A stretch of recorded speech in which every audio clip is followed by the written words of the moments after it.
para vocês alguns conceitos fundamentais, porque nós sabemos que tem vários conceitos fundamentais da psicanálise. O último conceito que trabalhamos foi o Jambewusst, o inconsciente, e hoje nós vamos trabalhar outros conceitos, como a transferência, o Édipo, né, o complexo de Édipo, a pulsão, a repetição. E eu organizei algumas transparências, né, alguns PowerPoint, mas à medida que vocês quiserem fazer perguntas, a gente pode parar e conversar sobre o tema. Essas apresentações é só para facilitar mesmo a dinâmica, assim, para a gente não se perder muito, né? E nós vamos utilizar como casuística um dos primeiros casos clínicos que o Freud se empenhou a estudar com Breuer, né? Porque o caso Ana O, quem atendeu foi Breuer. E o Breuer era professor do Freud, e eles tiveram assim, uma interlocução muito rica naquela época, porque a Universidade de Viena, vocês sabem que é uma das mais antigas da Europa, e lá tem pessoas de várias partes do mundo. Então, é algo assim fantástico estudar numa universidade daquela, né? E foi lá que Freud teve, né, a possibilidade de fazer o curso de medicina e conhecer Breuer. E ainda na faculdade, ele comentou com o Freud sobre esse caso.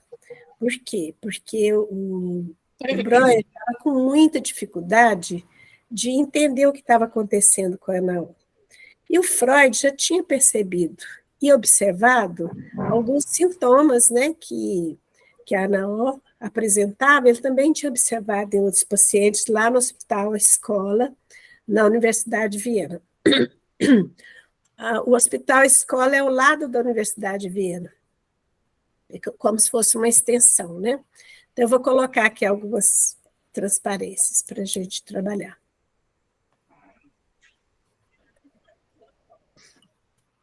Opa. Desculpa.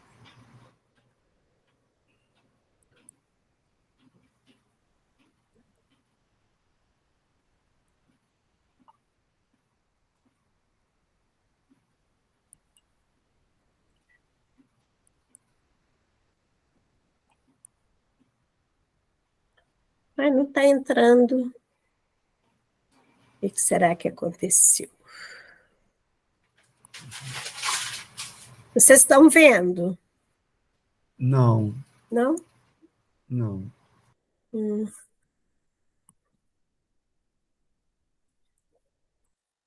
Que saiu. Desculpa aqui, gente. Vou ter que entrar novamente. Aqui hoje em Franca teve uma tempestade de... Deixa eu ver se eu consigo... Aqui. Uma tempestade de vento e chuva. Então, nós tivemos algumas dificuldades aqui hoje.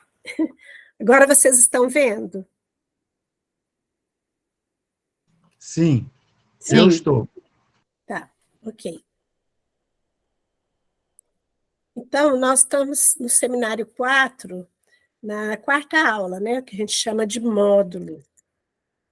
E hoje nós vamos trabalhar, então, o complexo de Édipo e sexualidade, a transferência, a pulsão e repetição, e outros conceitos fundamentais que vão aparecendo durante o momento que a gente for discutindo o caso Ana O também.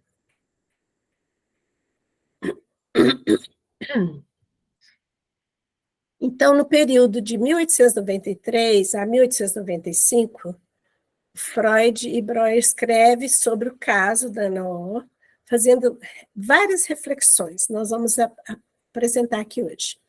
E a Ana O era uma jovem de 21 anos, chamava Berta Pappenheim. Ela se tornou uma assistente social, uma das primeiras assistentes sociais na Europa, pela dedicação dela a ajudar as pessoas. Então, aqui uma foto deles, né? Em julho de 1880, deixa eu só perguntar para vocês, alguém conhece o caso da Ana O? Alguém de não. vocês Eu conhece? não. Já leram? Eu acho que eu nunca li, mas eu já ouvi, acho que na faculdade, alguma coisa, assim, bem superficial. Certo. Meu trabalho da graduação de psicologia o TCC foi sobre o caso da Ana O. Aham. Mas faz algum tempinho. Mas você teve uma familiaridade lá com ela, Sim. né? Eu vou apresentar, então, de uma forma bem resumida, o caso Ana O. Então, em julho de 1880, o pai da paciente, a quem ela era extremamente afeiçoada e tinha muito contato com ele, no sentido assim mais afetivo, de estar próxima dele, de ajudá-lo quando ele adoeceu, né? E ele adoece de um abscesso peripleurítico que não sarou e do qual veio a morrer em abril de 1881. Então, isso trouxe uma grande tristeza para Ana O, né? Ela entrou assim no quadro de depressão por essa ligação mais próxima com o pai. Durante os primeiros meses da doença, Ana dedicou todas as suas energias a cuidar do pai e ninguém ficou muito surpreso quando, pouco a pouco, sua própria saúde foi se deteriorando de forma acentuada. Na ocasião em que ela adoeceu, em 1880, ela contava com 21 anos de idade, e ela possuía um intelecto poderoso, era muito inteligente, né? Breuer fala para Freud, escreve isso, que era uma jovem muito inteligente e bonita. Ela tinha grandes dotes poéticos e imaginativos, e estava sob o controle de um agudo e crítico bom senso, quer dizer que ela era uma jovem alegre na época, né? Antes do pai morrer. Um de seus traços de caráter essenciais era a generosidade e a solidariedade. Isso Breuer escreve no texto. Seus estados de espírito sempre tenderam para um leve exagero, tanto na alegria como na tristeza. A noção da sexualidade era surpreendentemente não desenvolvida nela. Aí já era uma dificuldade, né? Podemos parar aqui só para a gente discutir a questão.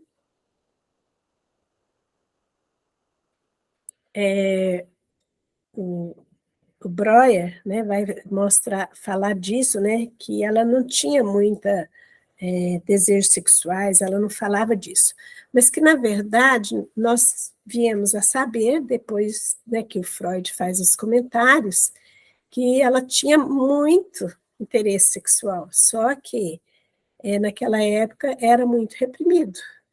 E pelos próprios sintomas dela, você vê que houve um deslocamento, né, dos desejos sexuais para o corpo.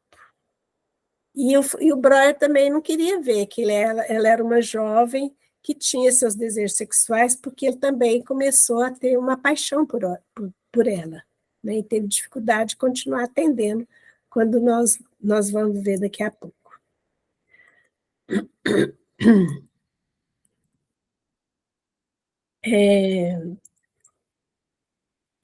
Um período de sonambulismo persistente, alternando-se subsequentemente com estados normais.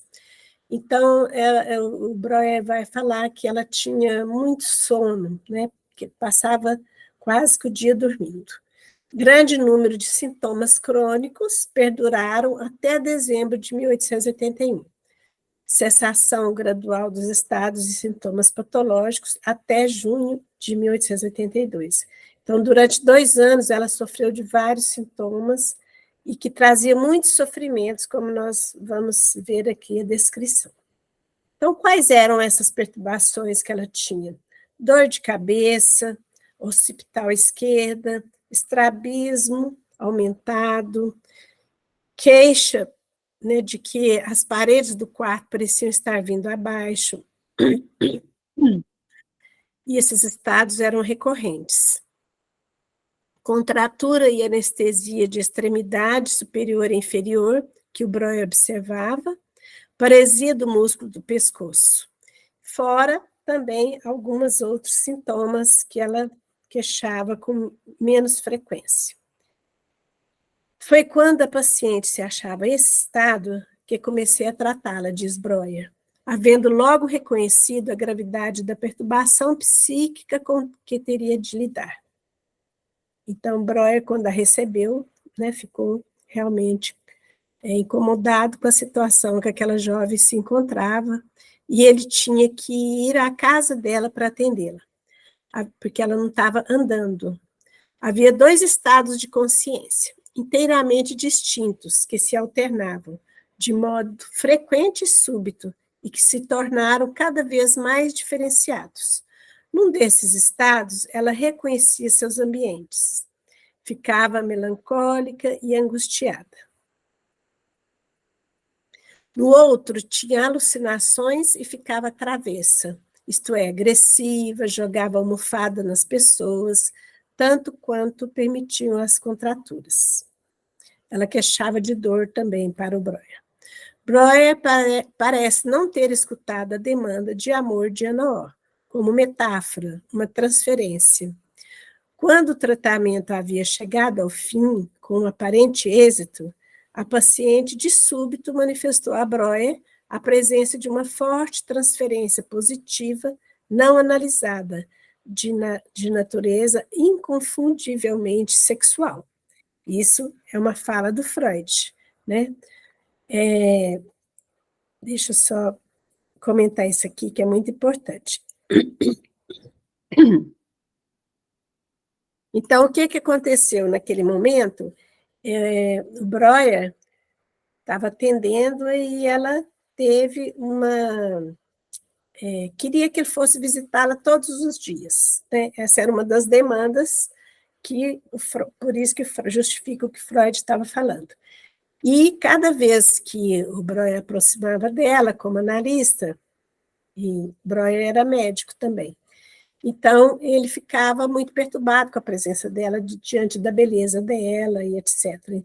Ela tinha transferência de amor, que é uma transferência que se tem mesmo o paciente pelo analista, e ele teve a contra-transferência, porque ele não deu conta da transferência dela, né? Que ela, na verdade, como nos dizeres de Lacan, ele deveria estar no lugar do sujeito suposto saber, né? E ele deu uma misturada ali como analista com ela, então não deu conta.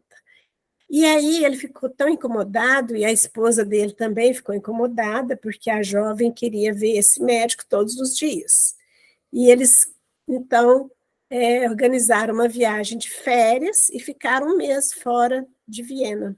E nessa viagem, a esposa do Breuer engravida. E quando eles voltam da viagem, né, a Ana O também tinha queixado para Breuer de sintomas de gravidez.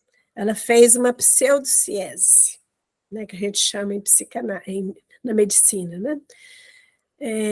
Ela era uma gravidez, mas não de fato. Podemos dizer assim, uma gravidez psíquica, né? Então, ela tinha todos os sintomas de uma grávida. Ela enjoava, ela estava crescendo o ventre, né? Começando a engordar, muito sono, todos os sintomas de uma mulher grávida. E o Freud ficou muito angustiado com a situação e quis interromper o tratamento e queria que o Freud fosse o analista dela. Mas o Freud diz para ele, não, a transferência dela é com você, não é comigo. E aí ele chamou o Freud para ir lá na casa da Ana O, e Freud foi só uma vez e viu que realmente ela estava totalmente transferida por Breuer, né? Porque é um fenômeno, a transferência é um fenômeno que o Freud já estava estudando e observando, inclusive ele tinha ido a Paris, né, encontrar com Charcot, como nós vimos nos seminários anteriores, e lá ele também observava que havia a transferência quando Charcot hipnotizava os pacientes, porque o paciente só aceita ser hipnotizado quando tem uma transferência com o hipnotizador, né? Então, Freud observou, Charcot também falou disso, né? que havia uma transferência daquelas pacientes com eles. Vocês querem fazer algum comentário?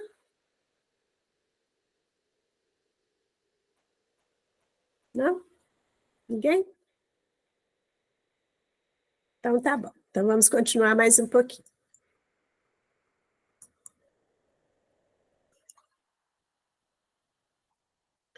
Bom, e aí a gente vê, então, claramente nesse caso, que algumas manifestações do inconsciente, daquele das Jamberwurst que o Freud fala, que eram os sintomas e os sonhos. E aí o Freud começou realmente a se implicar mais ainda com os estudos dele sobre essa questão psíquica. Bom, para isso acontecer também, esse tratamento acontecer, o Breuer hipnotizava ela e atualizava aquilo, né, no discurso dela, aquilo que estava recalcado. Mas quando ela voltava do hipnotismo, era como se nada tivesse acontecido. Então, mais um motivo para o Freud observar que o hipnotismo não levava à cura. Então, também, a partir do caso da Ana Oller, ele começou a questionar o hipnotismo, como também o Charcot já estava questionando, né, lá em Paris, e tinha falado disso para Freud, que não adiantava os pacientes serem hipnotizados, porque quando voltava a consciência, eles não lembravam de nada. Mas, além dela falar para Breuer sobre os seus sofrimentos, ela falava também desse desejo de mudar de vida, né? Então, ela mesma apelidou esse tratamento do Breuer como talking curry, né? Limpeza de chaminé, porque ela falava muito quando ela estava bem, assim, um pouco menos sofrida, né?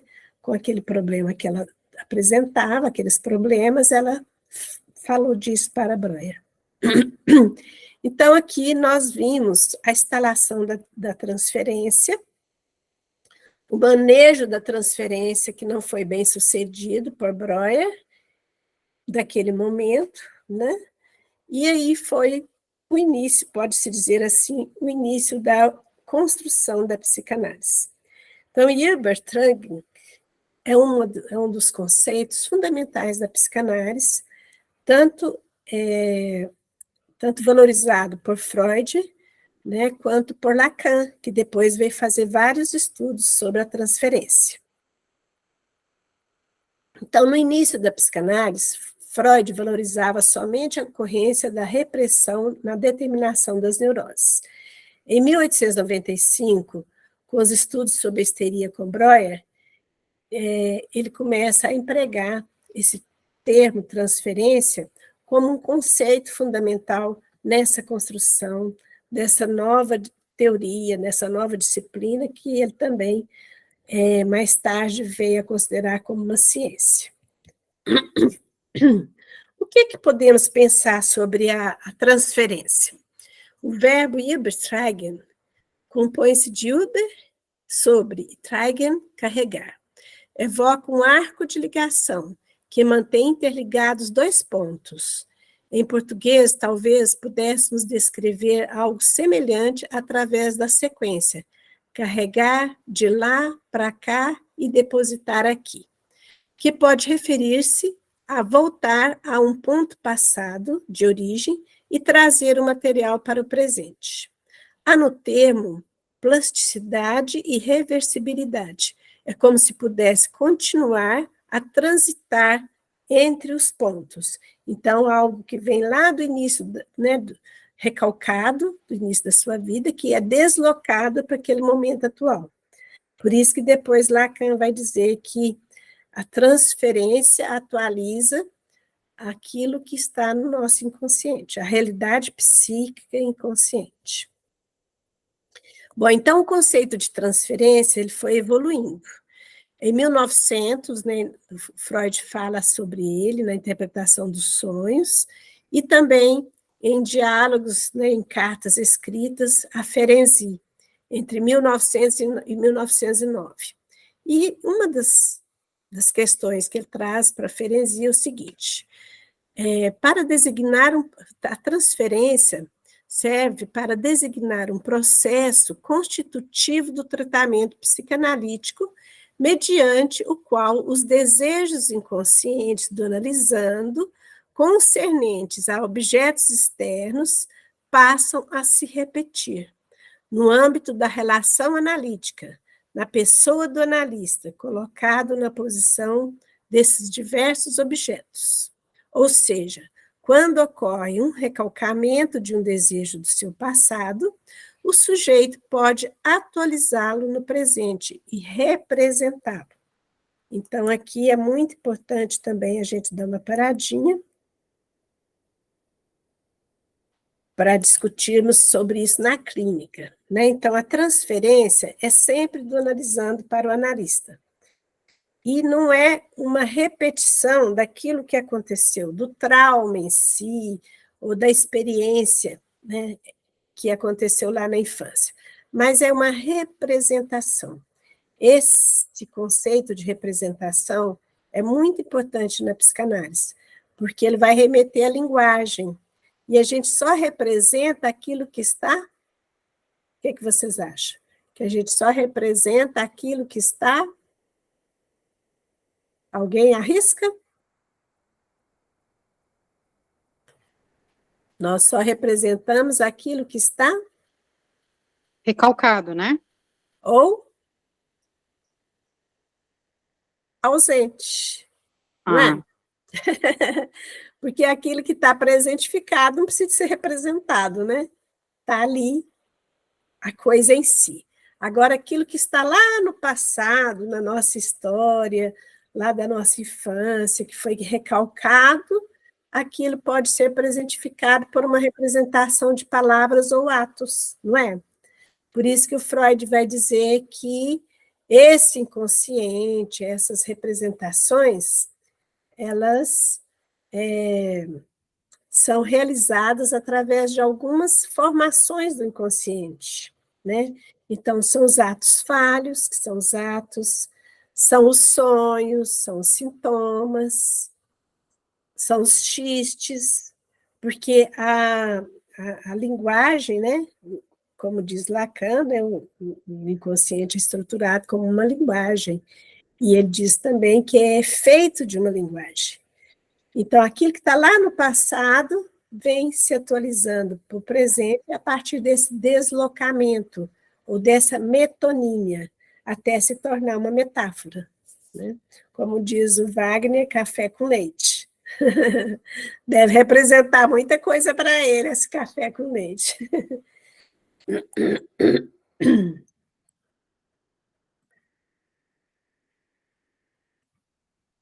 Bom, esse conceito de transferência, na obra de Freud, tem uma evolução desde o caso Elnaor. Então, a gente vai vendo ele trabalhando primeiro com o próprio Breuer, depois Fliess, e ele discutia com a Marta, a esposa dele, que era como uma supervisora para ele, né? Com Fliess, e depois ele Jung também participou durante um período. Só um minutinho que eu vou pegar um copo de água. Eu tive que transferir de lugar, eu não trouxe minha garrafinha de água.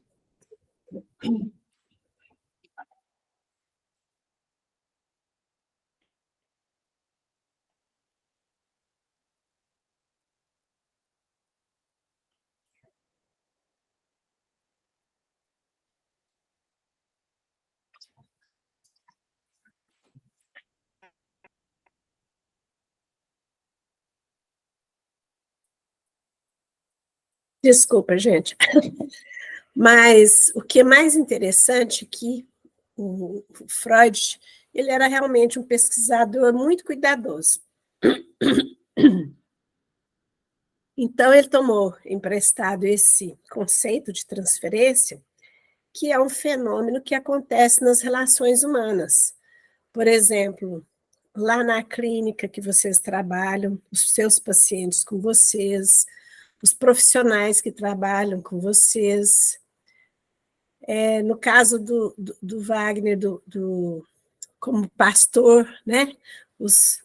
As pessoas da igreja também têm uma transferência com ele. E transferência é diferente de empatia. Empatia é algo do imaginário. A transferência ela vai incluir o campo simbólico, imaginário e o real do nosso inconsciente.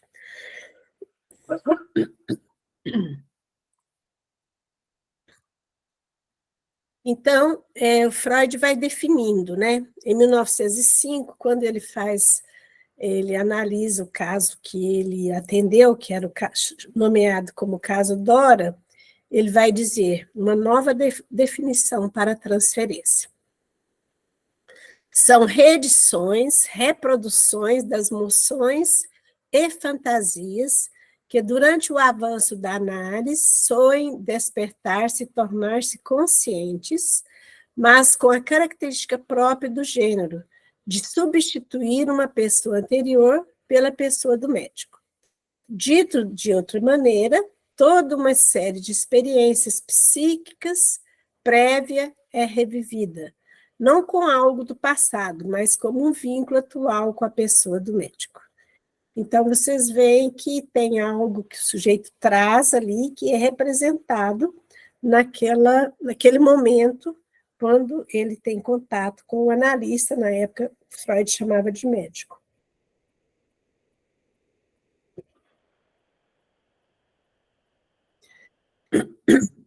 Aí o Freud, ele vai escrever sobre alguns textos sobre a técnica da psicanálise, em 1912.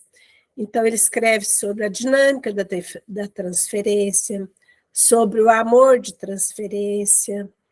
Ele também escreve recomendações aos médicos. São vários textos muito importantes para entendermos também a transferência. Na dinâmica da transferência, ele faz uma diferença da transferência positiva e mista.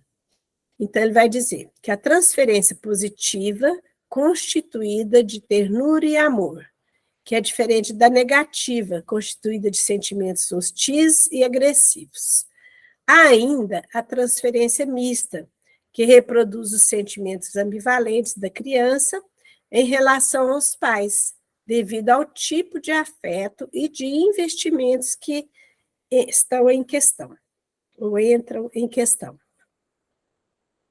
Então, ele vai dar umas características à transferência, né? Que ela pode ser positiva, negativa e mista. Em 1920, mas antes, só voltando aqui um pouquinho, neste mesmo ano, ele escreve sobre o amor de transferência e vai dizer que a transferência é uma transferência de amor que o sujeito busca em relação ao saber do outro, que ele acredita que a pessoa vai procurar um médico porque acredita que ele sabe sobre ele. Por isso, quando a gente está... Deixa eu dar uma paradinha aqui.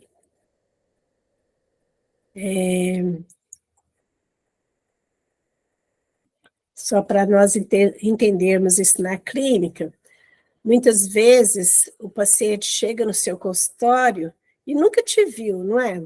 Aí, de repente, começa a chorar. E conta e fala e conta vários segredos que nunca tinha revelado para ninguém, para você, uma pessoa aparentemente desconhecida, né? Mas o que será que deu aquela liga, né? O que aconteceu ali que a pessoa confia tanto em você que ela te conta segredos que ela nunca tinha revelado a ninguém? Então, Freud também vai chamar, né, exatamente sobre isso que ele vai dizer sobre a transferência, que também no analista existe um estranho, mas é um estranho muito familiar, que é aquilo que ficou, alguma coisa daquele analista tem uma conexão com o seu passado, ou pelo imaginário, né, pelo tom de voz, ou pelo rosto, pela cor do cabelo, pela forma de receber o paciente, ou alguém que indicou e a pessoa tem muita confiança. Então, algum ponto, né, da sua história de vida vai ser deslocado para para aquele lugar do analista. E com isso, o paciente vai acreditar que você tem um saber sobre ele. Né? Vocês já viram, assim, principalmente na neurose de histeria, principalmente as mulheres chegam perguntando: o que você acha que eu devo fazer? Você acha que eu largo meu emprego? Você acha que eu vou conseguir arranjar outro emprego?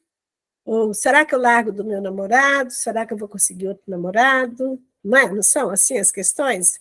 A Caroline, a Vanícia, a Kátia, que está trabalhando aí, não é? Geralmente os pacientes nunca te viu e já chega te perguntando o que deve fazer, não é assim? Vocês têm alguma experiência para compartilhar conosco?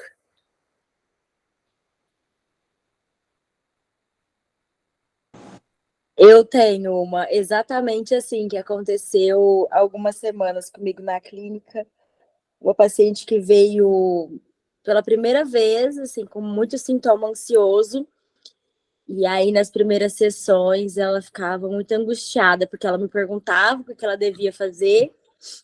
E diante da minha não resposta, ela ficava muito angustiada, assim, a ponto de ficar brava comigo e querer ali arrumar uma confusão, entre aspas, né? Irritada com o fato de eu não responder o que ela queria ouvir naquele momento. Você deixou ela na falta. Naquele momento, sim. E isso, com certeza, ajudou ela a entrar em análise, né? Sim. E você, Vanícia, tem algum exemplo para compartilhar conosco? Sim, eu tenho uma paciente jovem que tinha, né, um relacionamento muito conturbado, um relacionamento muito pesado, e em alguns momentos ela chegava chorando, né, chegava muito angustiada, deprimida, e falou: Vanícia, fala para mim, o que eu tenho que fazer, me ajuda. Aí eu falei, aí eu entendi, falei para ela, aí eu fiquei ouvindo, ela falou, ela falou: me fala alguma coisa, eu preciso de saber o que eu tenho que fazer. O que você acha? Aí eu falei assim: o que você acha disso tudo que você está me contando? Porque a gente é sempre importante você devolver, né? Porque quando você devolve, né, a pergunta que ela te faz e ela te responde, aí ela se escuta, né? Também. Né? E eu falei, ela falou para mim: o que a gente vai fazer? Eu falei: não sei, a gente vai descobrir juntas, né? Aqui não tem receita de bolo, né? Não tem na análise receita de bolo, vamos descobrir juntas. E aí ela foi entendendo, sabe, um monte de coisa a partir daí. Aí quando ela falava para mim o que ela queria, ela falava: caramba, mas é isso, acho que é isso mesmo que eu quero, não é? Aí eu falava assim: não sei, é? E de certa forma, eu acho que isso dá uma raivazinha na pessoa que está ali, né? Ela fica meio que incomodada, porque ela vai achando que vai ter as respostas todas que ela quer ali. Né? E, na verdade, não tem. A psicanálise não é assim. Vai buscar. Isso também, eu vejo na minha análise. Na minha análise. Eu não faço essas perguntas porque, né? Eu não vou fazer essas perguntas porque eu já sei, mas a pessoa que chega ali muito leiga, ela faz. Isso é muito automático, né? Mas que me dá vontade, às vezes, né, de esquecer que eu sou uma analista, sou psicóloga, de fazer também algumas perguntas, né? E aí? Né? Aí eu fico pensando: poxa, imagina uma pessoa que chega para mim, né, e que não tem nenhum conhecimento da psicologia, né, da psicanálise, né? Isso é muito grande, né? Isso é muito maior que eu quando estou com a minha analista, né? Fico imaginando, né? Por isso que é importante essa questão da análise pessoal, porque você começa, tem muitas questões que chegam na clínica e vai de encontro com as suas angústias também, né? Com as nossas inquietações, e quando você está em análise, você consegue entender, ter um outro olhar sobre isso, sabe? Ampliar, dar uma amplitude no que quando a pessoa chega ali para você. É, isso mesmo. E agora é importante, assim, quando está no início, como vocês estão falando, muito no início, é importante aquele acolhimento da demanda, né? Que geralmente o Lacan vai nos dar algumas dicas. Então, o que ele vai falar disso?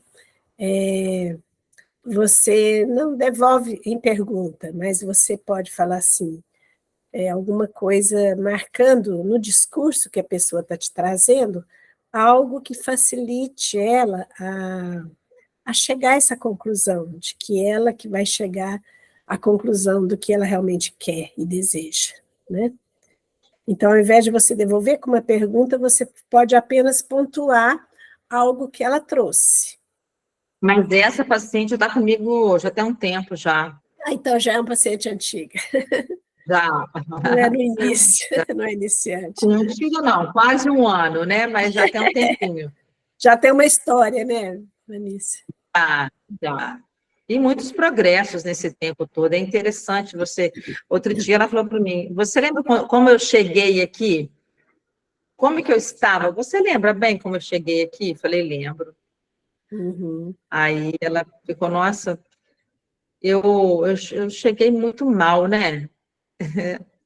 Assim, ela começa a perceber, né? Eu tinha uns pensamentos... Percebe isso, né? Vai mudando de posição. Eu não sei vocês, mas às vezes, em alguns momentos, a gente está ali, né? E eu fico pensando assim, meu Deus, será que eu estou sendo...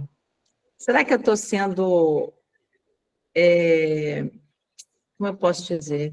Eu estou contribuindo, né?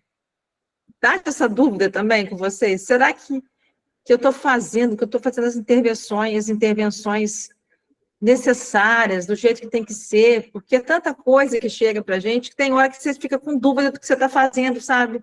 Uhum. Se aquilo está certo. Digam para mim que não sou só eu que penso assim. E quando acaba a sessão, tem dia que você fala, nossa, que bacana, fluiu, foi tão bom, mas tem dia que eu saio também, sabe? Falo, meu Deus, será que eu ajudei? Como é que foi isso para a pessoa? Oi? Será que eu ajudei mesmo, né? Será que eu ajudei? Será que eu fui útil para essa pessoa, né? Será que como é que foi isso para ela, né? Uhum. Te bate uma insegurança, né? Às vezes, quando você vê a pessoa muito em frangalhos ali, muito mal, né? E te bate me bate às vezes, né? Uhum. Será como é que foi isso para ela? Você só vai saber a posteriori, né? Não tem jeito. Aí quando ela volta na outra sessão, aí eu vejo, né? Aí você vai ver qual foi o efeito daquela sessão, não é? Porque às vezes ela diz assim, nossa, eu pensei tanto que a gente conversou, nossa, foi tão bom que você, né, que você colocou, eu fiquei pensando em algumas coisas, aí eu penso assim, não, eu acho que eu consegui, né, dar conta daquilo ali um pouco, junto com ela. Acho que a Kátia quer compartilhar alguma coisa sobre isso. Não, enquanto a Vanícia estava falando, eu pensei aqui você foi falando do deslocamento, né? Aí ela foi contando o caso da paciente dela, aí eu fui lembrando, assim, que é muito semelhante à relação mãe e filho, né? Claro, né? É transferencial, né? Mas é muito parecido, né? Porque o filho, quando ela falou assim, a Carol também falou, né? Que a paciente ficou com raiva, né? O filho pergunta para a mãe, né? Posso fazer isso, né? E aí se a mãe falar não, né? Ele fica com raiva. No caso do analista, o analista não fala não. Às vezes deixa ali a falta, né? E é onde surge a raiva, que são sentimentos aí Eles ficam que irritados. são... Tem hora que eles ficam irritados com isso, né? Você vê na fisionomia, assim, sabe? Aí tem dia que eu penso assim, esse não vai voltar. Aí quando chega na outra, esse não vai voltar. Mas aí chega na outra semana, ele aparece, aí te dá, ai, que beleza, coisa boa, né? Alguma coisa aconteceu, né? Alguma coisa.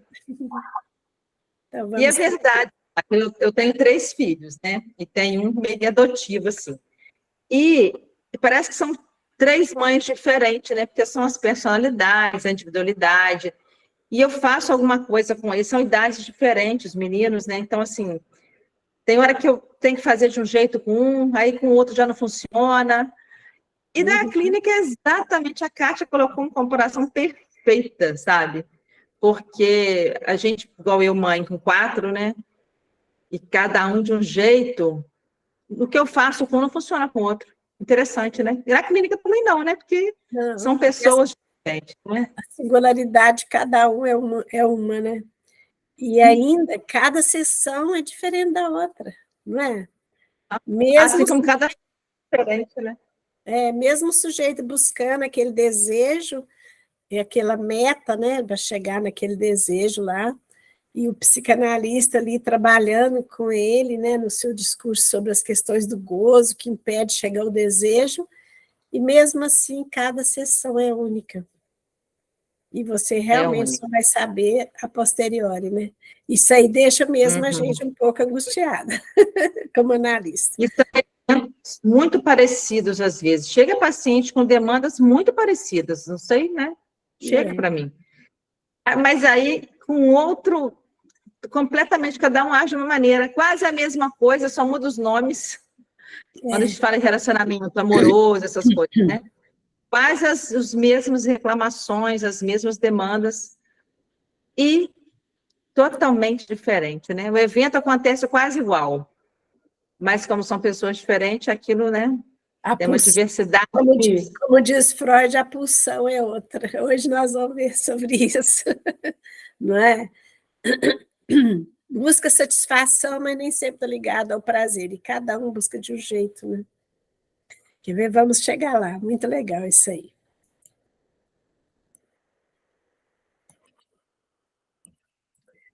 Bom, então, Freud vai mostrar sobre a questão da transferência negativa, positiva e mista, e em 1920, no Além do Princípio do Prazer, ele estava muito preocupado com aquelas pacientes que sempre retornavam ao consultório, ao hospital, e com aquele caráter repetitivo de sintomas, de discurso, e que vinha via transferência também. Então, ele escreve, constatando que essa repetição sempre se referia a fragmentos da vida sexual infantil, tecendo uma conjectura ao complexo de Édipo, concluindo que a neurose original era substituída na análise por uma neurose artificial, a neurose de transferência. Então, logo ele começou desde o caso Anaó, que aquele desejo, né, aquela transferência que acontecia da Anaó com o Breuer, tinha um contexto sexual também, e atualizava ali uma questão edípica, né, um amor proibido, que ele chama, então, de neurose de transferência. Então, o paciente, quando coloca o analista no lugar do sujeito que tem um saber, o analista fica nesse lugar de suposto, né, de não saber, então ele vai chamar isso de uma neurose de transferência, porque ali, naquela relação com o analista, o paciente, através do discurso, vai sempre atualizar algo desse infantil, ligado à sua sexualidade da infância. E Lacan faz uma revisão do conceito de transferência na obra de Freud e acrescenta algumas contribuições muito importantes. Então, ele vai dizer o seguinte sobre o caso Anaó. No começo da experiência analítica, vamos lembrar, foi o amor. Este começo é um começo espesso, um começo confuso, é um começo não de criação, mas de formação. Logo chegarei ao ponto histórico, onde nasce, do encontro de um homem e uma mulher, Joseph Breuer e Anaó, no caso inaugural, onde nasce aquilo que já é a psicanálise, e que a própria Ana batizou como o termo Tolkien-Kur.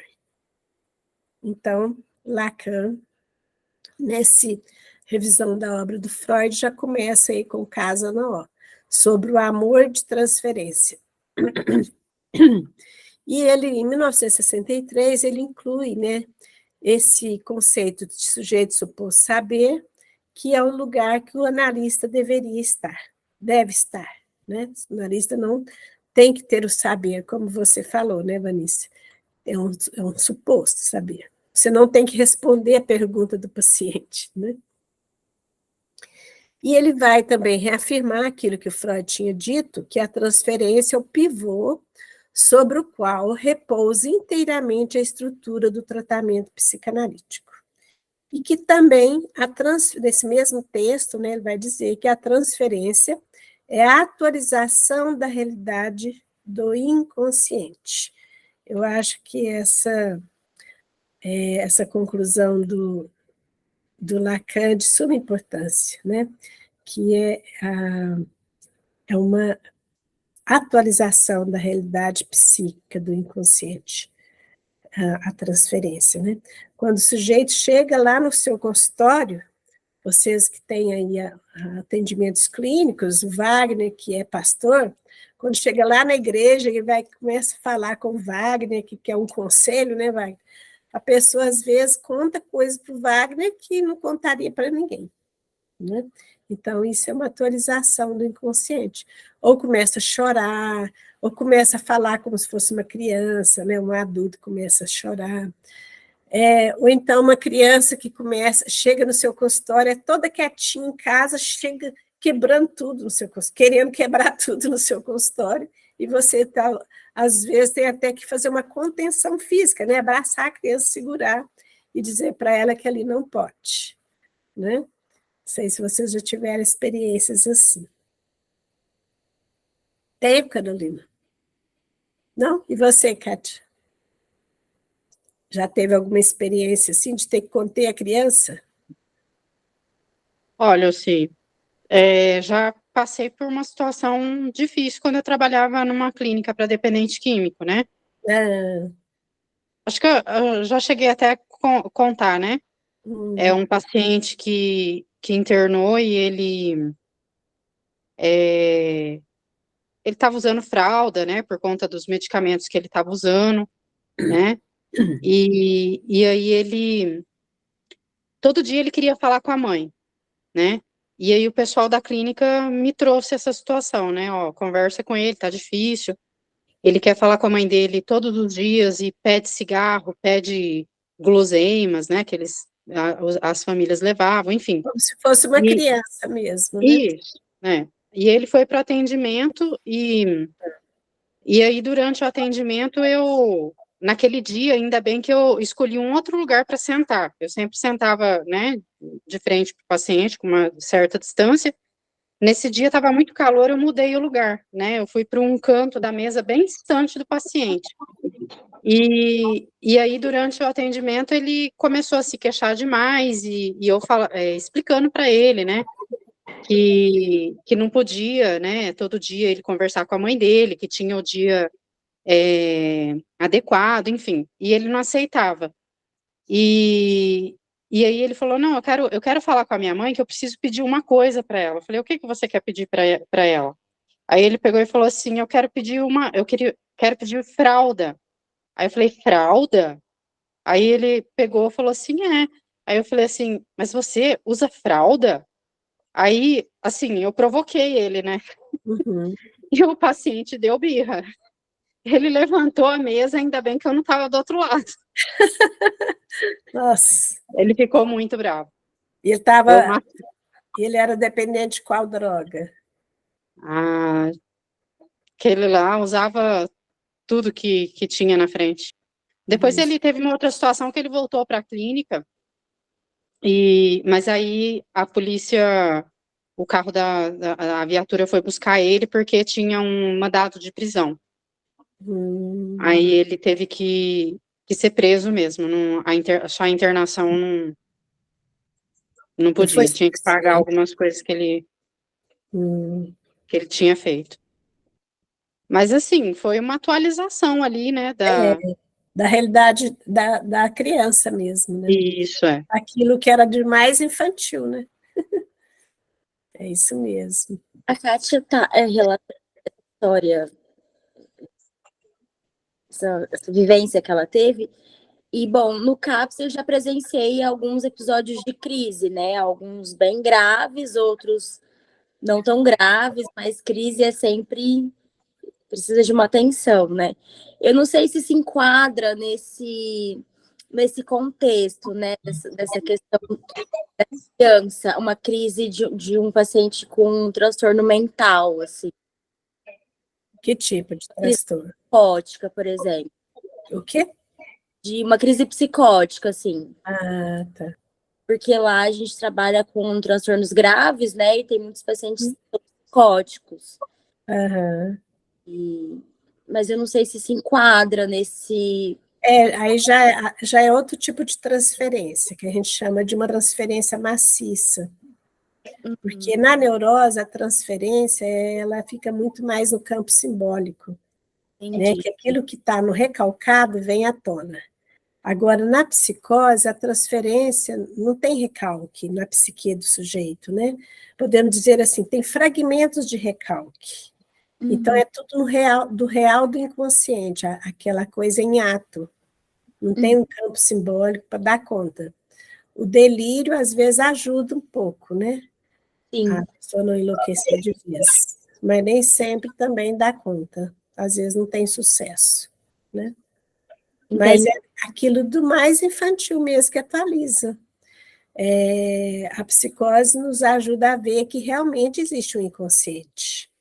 Porque a pessoa fala como se fosse ela fazendo parte daquela história, na realidade, né? Ela cria um mundo ali, de uma realidade daquela criança, quando ele era criança.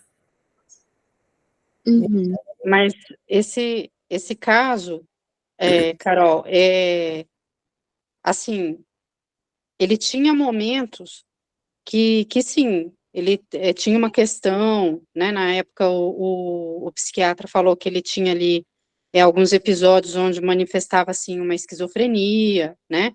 Só que quando a pessoa é dependente químico, não tem como precisar, né? Exatamente ali, né? Essa questão da psicose, porque está no uso da droga, né? Então aí fica muito confuso. Mas no final desse tratamento, desse primeiro tratamento aí, ele me pediu desculpa, né? Ele quis conversar comigo quando ele foi embora, me pediu desculpa. Aí eu falei para ele: não, tudo bem, tranquilo. Tomara que você consiga virar a mesa, né? Ou seja, virar o jogo, para de usar drogas, enfim. É isso, é. E ele conseguiu pedir desculpa. Eu vi ali que tinha algo da neurose, né? Demonstrou sentimento de culpa, enfim, né? Mas no uso de drogas é meio complicado, né? Sim. Porque a droga, ela fica muito no gozo, né?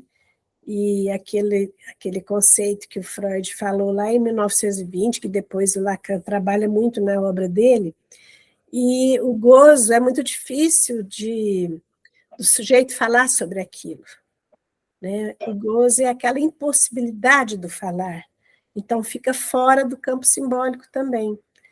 Há um atravessamento no campo simbólico, mas não há uma amarra no campo simbólico, né? O sujeito sofre, tem até algum prazer, podemos dizer alguma satisfação, mas não tem muito prazer. Fica mais do lado do sofrimento. Você vê as relações sadomasoquistas, por exemplo, né? E muitas vezes o sujeito que é usuário de drogas, ele tem uma relação sadomasoquista com a droga. Ele sabe que ele não pode usar, mas ele não dá conta de dizer não para a droga.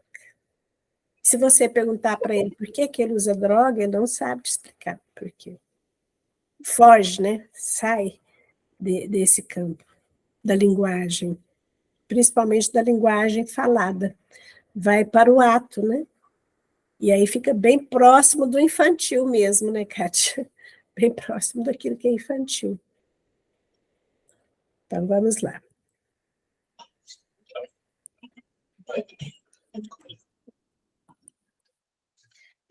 Bom, então, e Lacan escreve vários textos, né, falando sobre a importância da transferência como o pivô mesmo do tratamento psicanalítico. O retorno de Lacan à obra de Freud.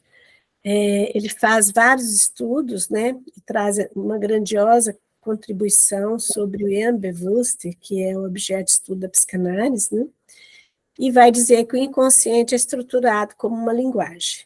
Então, se nós entendermos, né, que o inconsciente, como se estrutura uma linguagem, nós vamos entender também o que é esse inconsciente. E Freud fala disso desde aqueles textos lá sobre a afasia.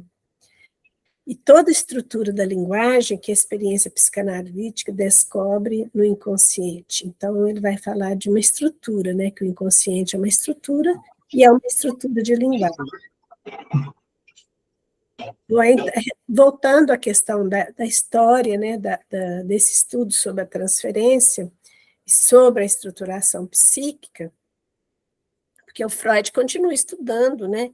Pesquisando, e ele vai mostrar para nós, lá na interpretação dos sonhos, que é chamado de primeira tópica, que existia um consciente, um pré-consciente e um inconsciente. Porque ele estava querendo entender por que a pessoa ficava repetindo diante do sofrimento que aquilo trazia. E ele vai nos mostrar também que existe, né, essa divisão mesmo do nosso ser. Então, tem uma parte nossa que é consciente, tem uma que é inconsciente, e ele vai mostrar que, com isso, nós temos um estranho que habita em nós, mas esse estranho é familiar, e que ele depois vai chamar de inconsciente. E também que nós não somos donos da nossa própria casa, né? Porque nós temos um outro ser, um outro sujeito, né? Que depois Lacan vai falar de sujeito dividido. No trabalho dos sonhos também, além dessa psique dividida que ele mostra, ele vai mostrar que lá nesse trabalho, como nós no seminário anterior, que o lugar do analista, né, que ele vai mostrar esse lugar de escutador, né, e a importância da associação livre para que aconteça a análise. Então, aqui já estava, diríamos assim, a base para a psicanálise, né? No trabalho dos sonhos, ou interpretação dos sonhos, como nós dissemos na aula anterior, no seminário anterior, ele escreve no capítulo 6 sobre o trabalho dos sonhos e vai falar sobre a estrutura psíquica no capítulo 7. E aí ele continua seus estudos, tentando ver o que mais que tem na estruturação psíquica, né? Por que aquilo do sexual da infância, né, do infantil, da sexualidade atualiza ali numa situação de análise ou em qualquer outra situação de nossa vida. E ele sempre vai também mostrar a importância, né, dessa condensação e deslocamento dentro dessa organização da linguagem e do inconsciente, que ali está incluído a estruturação psíquica. E o Lacan vai acrescentar também a importância disso aí, nessa construção, nessa estruturação, a função da metonímia e da metáfora. E nesses estudos ele vai percebendo, escutando de seus pacientes, né, aquilo que fica registrado de muitos anos na sua história, que ele vai chamar de recalque, e aquilo que o sujeito sempre vai buscar, que é o desejo. E aí ele fala da transferência também, né, na interpretação dos sonhos, e vai falar sobre a pulsão, complexo de Édipo, a repetição e gozo, e aí ele começa a fazer um estudo profundo sobre isso, que é publicado em 1905, que são os 3 ensaios sobre a teoria da sexualidade. Que aí ele começa a perceber, né, nos discursos de todos os pacientes, inclusive no próprio sonho dele, né, vocês lembram lá do sonho da injeção de Irma, a organização sexual nessa estruturação psíquica.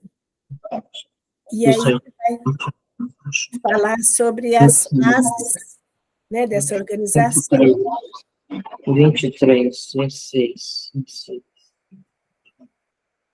Tem alguém falando aí na paralela?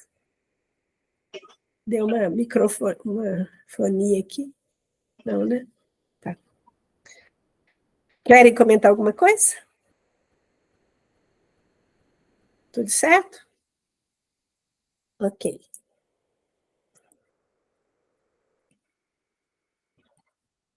Bom, então vamos ver esses conceitos que são muito importantes. Então, a gente já viu Jan Bewusst, a questão dessa organização da sexualidade, né, que nós vamos agora começar a estudar. Então, Freud esclarece que a sexualidade não é constituída somente dos comemorativos que levam à união dos dois sexos para a cópula após a puberdade, mas inicia-se com manifestações claras logo após o nascimento, através da busca do prazer. Então, Freud vai dizer que no início a criança busca o prazer, né? E aí, no início do texto, quando Freud vai falar sobre os 3 ensaios sobre a teoria da sexualidade, ele divide o texto em 3 momentos, né? O primeiro, ele vai dar ênfase à pulsão e às aberrações sexuais. A segunda parte do texto, ele vai mostrar sobre as fases da organização sexual. E a terceira, ele vai falar sobre a puberdade e a adolescência. Mas Freud, desde aquele texto de 1895, Projeto de uma Psicologia Científica, ele já ali coloca a pulsão como uma mola mestra do mecanismo psíquico, que ele chama de Triebfeder. Né? Em 1905, né, com a apresentação do texto da pulsão, ele vai dizer que a pulsão é como um representante psíquico dos estímulos que provêm do interior do corpo. E aí ele vai descrever sobre as pulsões parciais nesse texto, né? Quando ele vai falar das fases, que são as zonas erógenas, que ele chama de zona oral, anal e fálica. Eu vou dar uma paradinha aqui para a gente conversar mais sobre isso. E o que é muito importante nesse texto da pulsão é que aqui Freud vai fazer diríamos assim, corte epistemológico na medicina para mostrar que nem tudo era orgânico, nem tudo era físico, e nem tudo era químico, como a medicina naquela época mostrava. Então, ele vai dizer que existe uma força em nós, e que uma das características dessa força é que ela sempre busca satisfação. Né? Então, essa pulsão, né, essa força que está em nós, é uma dinâmica constante, que depois Lacan vai dizer que é uma força que não tira férias, né? Não nos dá descanso. Você está dormindo, você sonha, você está acordado, você está pensando, fazendo alguma coisa para buscar satisfação. Mas que a satisfação é diferente do prazer. Porque muitas vezes a pessoa busca uma satisfação pulsional através de algo que dá desprazer. Então, Freud ficou assim, encabulado quando ele percebe isso no discurso dos pacientes, dos sintomas, né? Então, a pessoa buscava alguma satisfação em coisas que davam muito desprazer. Por exemplo, um relacionamento onde um dos cônjuges apanhava do outro, né? Mas não dava conta de separar.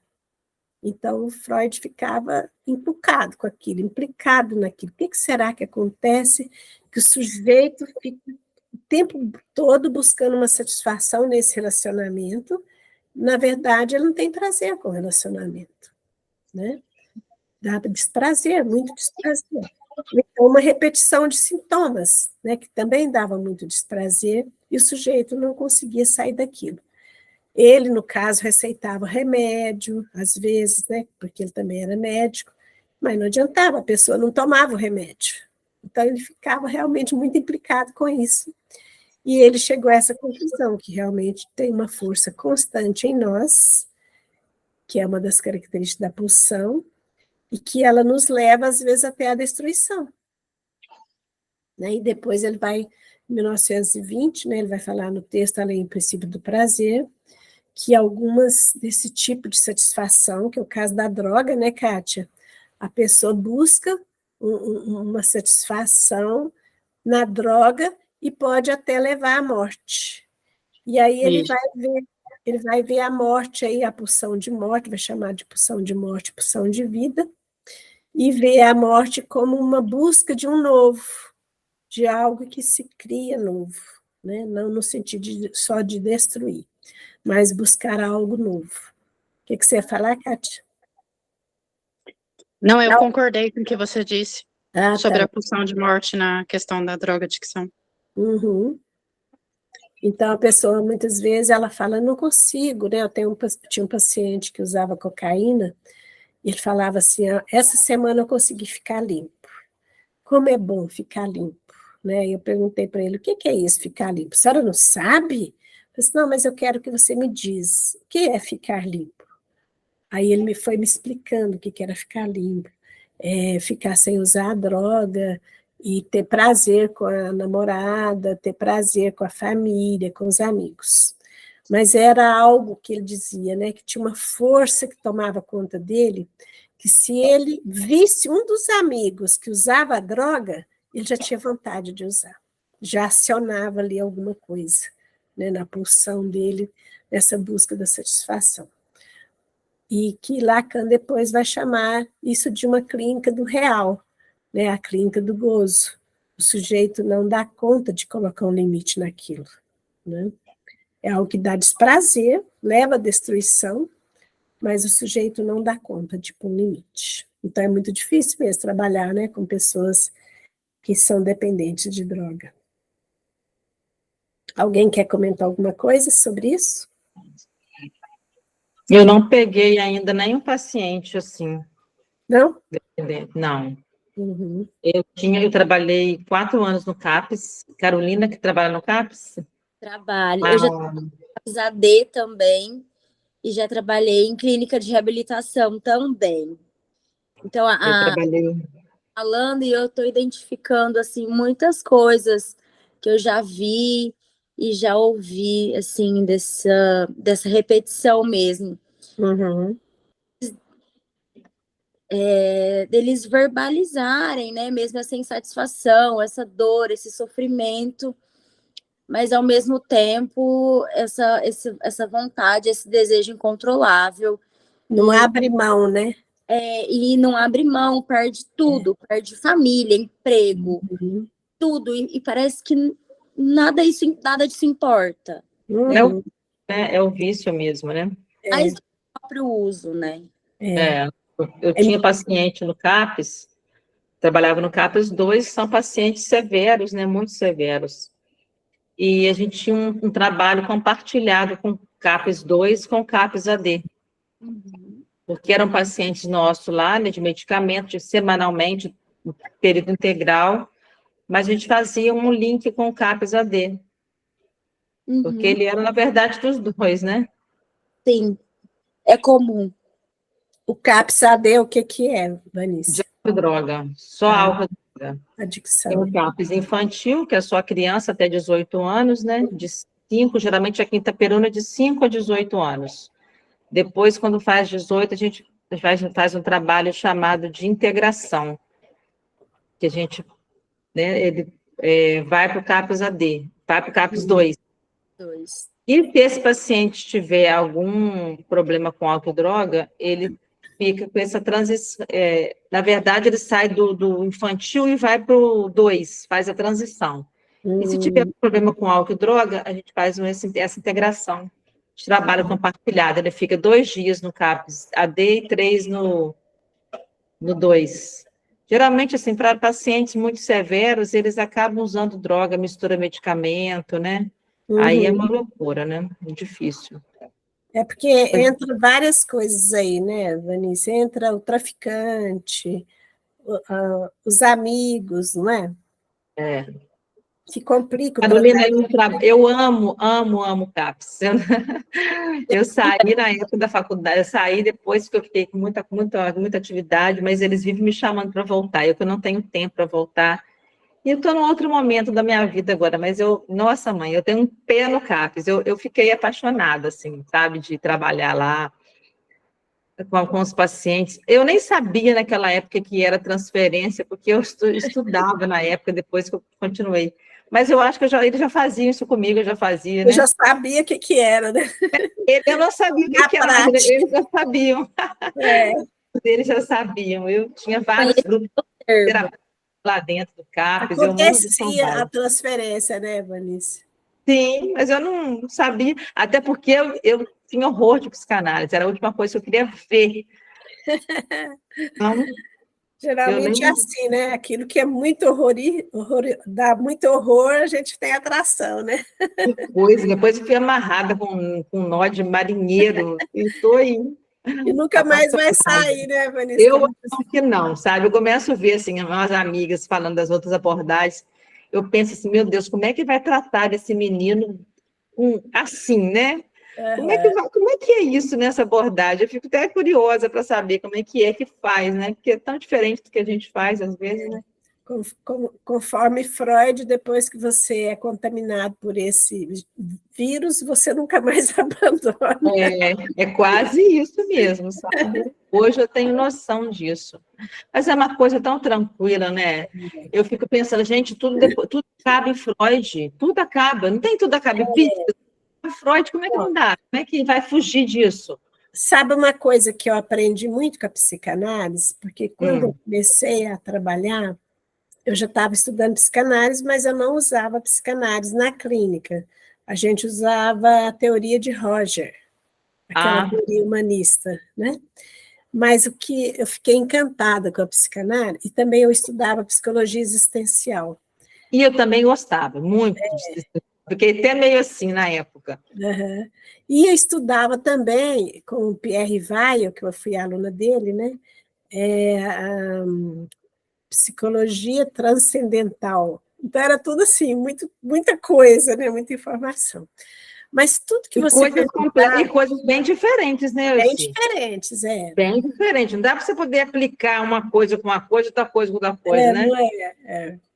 Aí, o que eu achei fantástico na psicanálise, que tinha uma justificativa para esses problemas, né? Por exemplo, como que se faz uma análise? Qual que é o objetivo? Para que serve a psicanálise? Se você perguntasse isso nas outras teorias que a gente trabalhava, o pessoal não sabia responder. Onde que vai levar isso aí que vocês trabalham, né? Que vocês estão me passando? Não sabia responder, entendeu? Então, a psicanálise me trouxe essas respostas, né? Quando eu vi que a estrutura psíquica era banhada com todas essas nuances, né? Eu fiquei encantada. Falei, gente, realmente tem uma história. Quando eu li lá no texto do Freud que o inconsciente tem uma história, eu fiquei, é o óbvio, não é? É o óbvio. Mas eu fiquei encantada com isso. Eu nunca tinha escutado ninguém falando que a nossa psique tinha uma história, né? E que o nosso inconsciente tinha uma história. E que a gente selecionava aquilo que ia ficar recalcado, não era uma seleção qualquer, né? Você pode escutar uma família. Várias pessoas da família te contam uma história diferente do mesmo fato, não é? Da mesma história. Da mesma história, que são histórias diferentes. Então, isso tudo me encantou na psicanálise, de saber que realmente você estuda e respeita e tem uma ética pela singularidade do sujeito. Isso, para mim, é encantador. Sabe o que é encantador para mim também, e que eu não consigo ver resposta em outras abordagens? As estruturas. Pois é, ainda tem isso, né? Meu Deus, isso é fantástico. Você tem um paciente... Se você não tiver... Como é que você faz quando não tem estrutura? Você não consegue enxergar, né, a estrutura do indivíduo. Como é que é isso, né? Então, como é que você vai fazer um tratamento se você não sabe que estrutura é aquela? Que estrutura é aquela? Mas é só na psicanálise que tem isso. E quando você vai ver a estrutura, a pessoa cabe dentro daquela coisa certinha daquela estrutura. Sabe? Não tem como a estrutura fugir, a pessoa fugir daquilo ali. É aquilo ali. Ela apresenta a estrutura, né? Essa estrutura, pronta, a estrutura está prontinha para ela só encaixa ali na estrutura. Isso é maravilhoso, né? Porque quando a gente ia trabalhar, né, eu lembro dessas abordagens, a questão do tratamento, aí eu ficava me perguntando, mas e o diagnóstico diferencial? Assim, não tem importância no tratamento? Não, todo mundo é humano, você escuta todo mundo, não era assim? Gente, hoje eu fico pensando, ainda bem que eu fiquei pouco tempo nesse campo aí, porque a hora que eu conheci a psicanálise, eu fiquei encantada, porque, gente, você não pode fazer um tratamento sem um diagnóstico diferencial, né? Então... não é, eu acho uma abordagem difícil, sabe? Não é fácil. Ela desafia o tempo inteiro. inteiro, se a gente não estiver estudando em análise, não estiver nos cursos que a gente faz, trazendo tudo que você puder, eu acho que a gente não dá conta, não, sabe? Eu acho difícil. O Lacan é uma coisa. Que moço, né, gente? Difícil. Meu Deus. Ele pega esse juntou. Ele já não era fácil, já juntou com Freud, pronto. Acabou com a gente. Olha que interessante. Não sei se vocês chegaram a estudar. Assim, aqui a gente está no seminário, não vamos aprofundar muito, né? Mas quando ele pega aquele texto do Freud sobre as pulsões e suas vicissitudes, ele vai fazer assim um traçado, né, tão interessante. Ele faz um arco mostrando que a pulsão ela não é uma coisa enrijecida, ela é flexível porque ela trabalha com as bordas, né? Não sei se vocês lembram, estou sem um negócio para escrever aqui, mas ele faz aquele arco mostrando que o sujeito vai fazer um bordamento, né? Uma abordagem em torno daquela pulsão, em torno daquela zona erógena, e aquilo que fica ali naquela experiência vai sendo representado, né? Pela imagem, pelo som, pelo cheiro, né? Aquilo que Freud falou, né?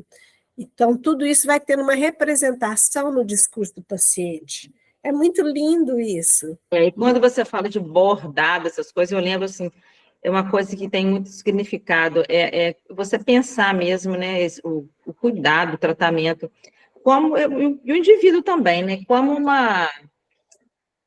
não tem aquelas aquelas toalhas rendadas que você está vendendo. Fazendo os nozinhos, né?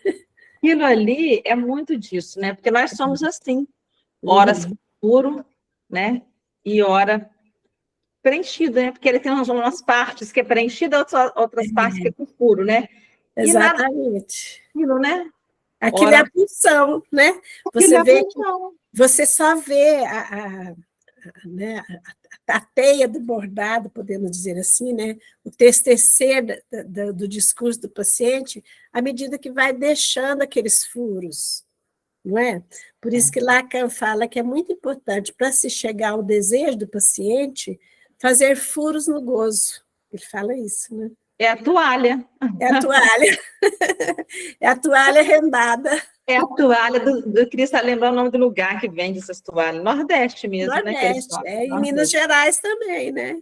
A tecelagem, né? O TCC dos fios, né? Eu acho lindo isso também. Bom, só para terminar aqui, e para a gente... Sim, só um minutinho, a gente vai até que horário hoje? Vamos terminar às 20h30. Tá? Uhum. Embora tenhamos começado um pouquinho atrasado, mas dá para a gente adiantar mais um pouquinho aqui. Então, diante dessa questão da pulsão, né, em 1915, o Freud vai dizer que é um representante psíquico dos estímulos corporais, né? Então, ele está dizendo que não é uma questão que vem de fora, mas é do sujeito. Bom, diante disso, então, Freud já se perguntava, e podemos também nós perguntarmos, de que corpo se trata a psicanálise? Então, podemos dizer que o corpo humano é feito da linguagem, e não ao contrário. É a linguagem que cria um sujeito, e com ele, o seu corpo e sua motricidade. E a palavra da mãe é um representante muito importante nessa estruturação do corpo de linguagem. Então, nós somos falados desde antes de nascer, né? Quando a mãe fala, como é que vai chamar o bebê? O pai participa, a avó, a família. Então, aquela criança vai sendo falada. Isso é muito importante para esse corpo de linguagem.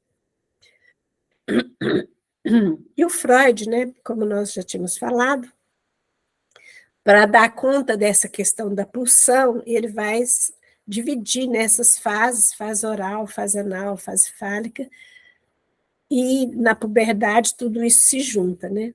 Para mostrar que existe a coisa não é total, né? Cada momento o sujeito vai construindo uma parte disso.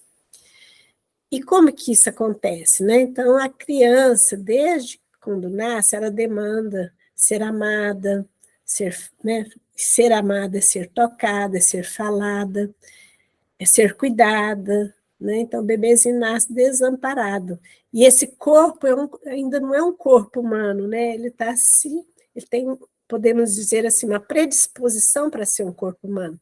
Mas se não for falado, se não for tocado, se não for afetado pelo amor, né, que Freud vai dizer, então não se torna humano. Isso aqui nós já falamos.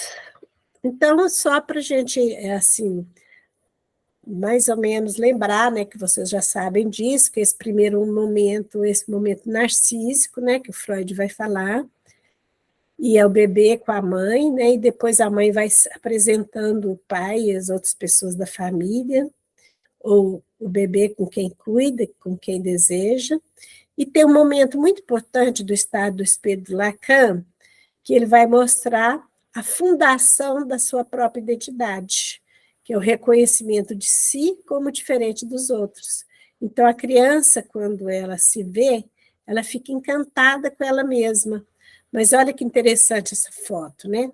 A criança só percebe o que ela está vendo ali, ela não percebe que tem todo um corpo atrás desse rostinho, desses olhos dela.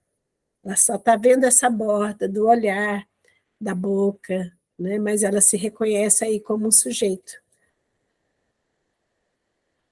E ela também vai aprendendo, né, com essa, na fase oral e na fase anal, essa descoberta do prazer com o corpo. E algumas partes do corpo têm mais prazer.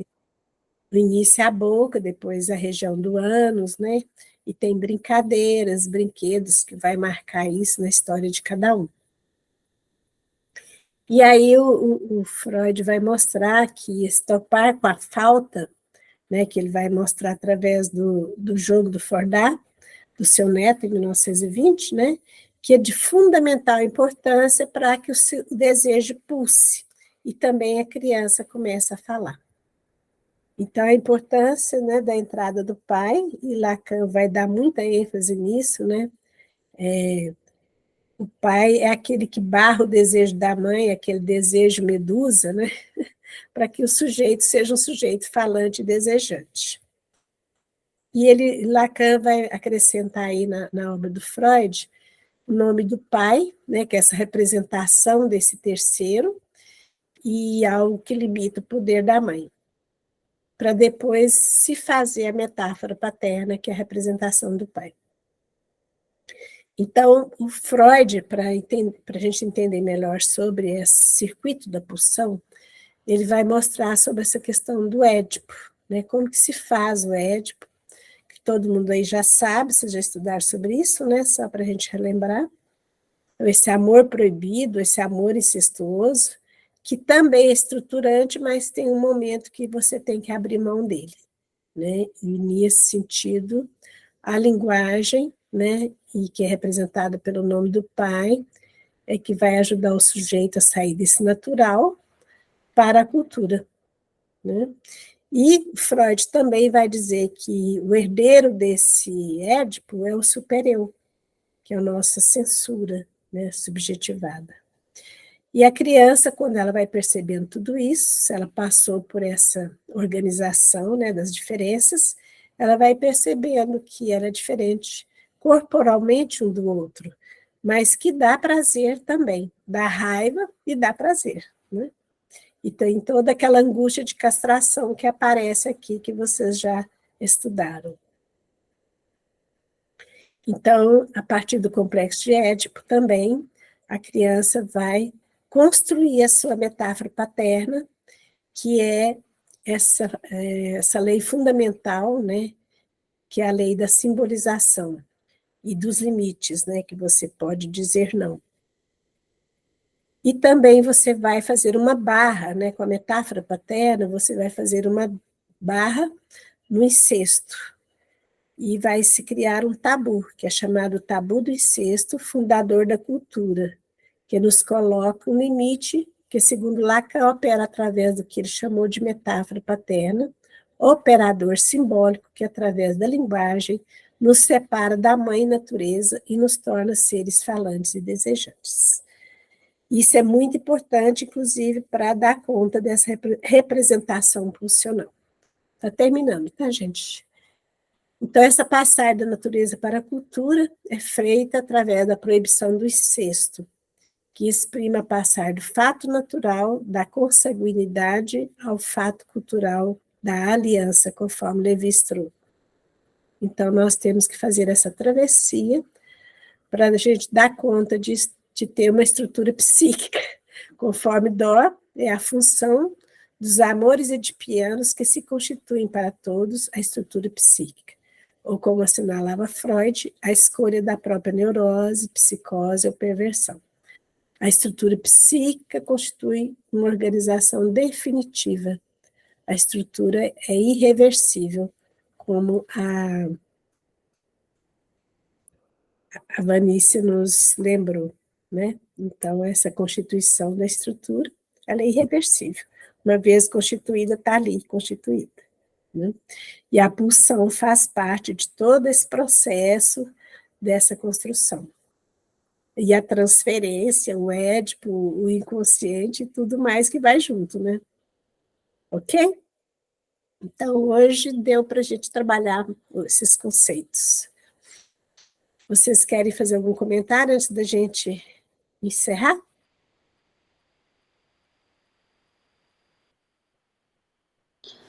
Eu só queria fazer uma pergunta, na verdade. Estava aqui ouvindo, e aí me veio uma pergunta sobre a questão do desejo e do gozo. Eu posso pensar que o desejo é aquilo que está para além do gozo. Por exemplo, quando vocês deram o exemplo da toalha cheia de furos, para passar essa barreira, digamos, do gozo, se entra em contato com aquilo que realmente deseja, é isso? Não. O gozo, ele é o avesso do desejo. O desejo, ele está nos acompanhando desde este momento que você começa a fazer seus recalques de demanda de amor, podemos dizer assim, né? Desde aquela fantasia do objeto A, que Lacan vai falar. Que o objeto A é o causador do desejo. Aquela suposição de que você foi amado por alguém, que alguém cuidou de você, que alguém te amava, né? Que o Freud vai chamar, assim, vai conceituar o desejo como esses traços, né, minêmicos que instiga a nossa dinâmica de vida, né, que instiga a viver, a buscar mais, cada vez mais. Então, você faz um curso, esse aqui é outro curso. Você come um chocolate, que é outro chocolate, não é? Então, aquilo vai além do instinto, né? O desejo vai além do instinto. E não tem a ver com querer e nem com gozo. O gozo é o contrário do desejo.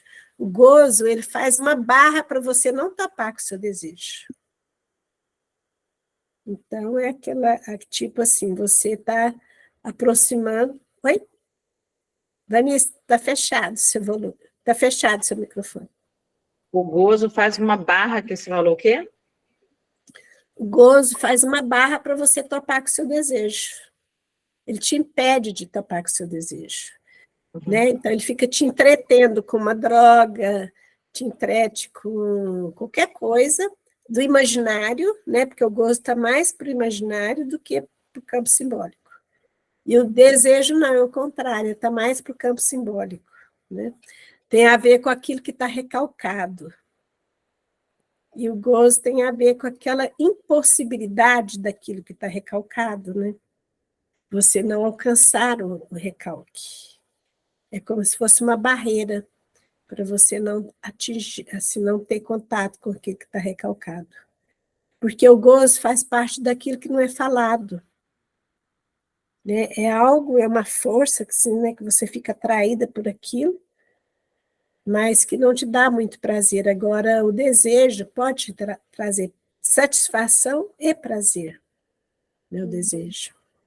Gozo, não. O gozo, Freud fala que está mais para o lado do desprazer do que do prazer. Mas o gozo te dá uma satisfação. Por exemplo, você é viciado em cocaína, como eu falei do caso, né? Então, ele tem uma satisfação na hora que ele usa cocaína. Só que ele desmonta daí a pouco desmonta aquilo, não tem prazer com aquilo, e aquilo destrói a vida do sujeito. O desejo não, o desejo você busca, ele pode trazer satisfação, ele pode trazer prazer, e até desprazer também você renunciar a ele, mas você tem um livre-arbítrio com ele, podemos dizer assim, né? Agora o gozo te prende, né? Como se fosse uma tornezeleira, né? Ali te prendendo. É mais ou menos assim que eu entendo, né? E a gente vê isso na clínica, né? Sim. E é muito difícil trabalhar a clínica do gozo, porque o sujeito fica amarrado naquilo e ele não consegue ver além daquilo. Né? Nesse sentido, o desejo é além mesmo, né? Porque vai além. Uhum. Então, é um aprisionamento, né, do sujeito. Certo. Certo? Podemos encerrar, então? Sim. Boa noite. Então, uma boa noite para vocês. Para vocês também. Nos encontraremos daqui a 15 dias, né? Sim. Boa